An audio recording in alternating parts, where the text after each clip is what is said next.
Hello guys, welcome to this new video. जी हाँ दोस्तों, आपको क्रिकेट की दुनिया से अपडेट करते चले कि इंग्लैंड के खिलाफ पाकिस्तान की प्लेइंग 11 सामने आ गई है। जी हाँ दोस्तों, आपको बहुत बड़ी ब्रेकिंग न्यूज़ से आगाह किया जा रहा है कि रावलपिंडी में टेस्ट सीरीज के पहले मैच के लिए इंग्लैंड के खिलाफ पाकिस्तान क्रिकेट टीम के 11 खिलाड़ियों के नाम सामने आ गए हैं। पाकिस्तान क्रिकेट बोर्ड यानी कि पीसीबी की जानिब से ट्विटर पर एक वीडियो जारी की गई है जिसमें आज का मैच खेलने वालों खिलाड़ी प्रैक्टिस करते हुए दिखाई दे रहे हैं।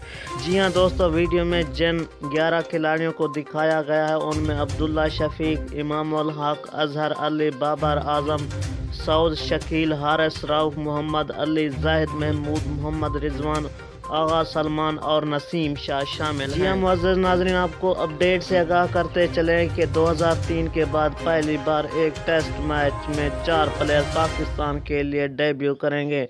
जी हाँ दोस्तों, पाकिस्तान की जानिब से आज सऊद, शकील, हारिस राउफ, मोहम्मद अली और जाहिद महमूद डेब्यू कर रहे हैं। चारों को टेस्ट कैंप दे दी गई है। जी हाँ दोस्तों, इससे कबल अगस्त 2003 में बांग्लादेश के खिलाफ कराची टेस्ट में 4 खिलाड़ियों का डेब्यू हुआ था। 19 साल कबल कराची में मोहम्मद हफीज, उमर गुल, शब्बीर अहमद और बाकी खिलाड़ियों के भी डेब्यू कराए गए थे। ये थी आपके लिए ताज़ा तरीन। जी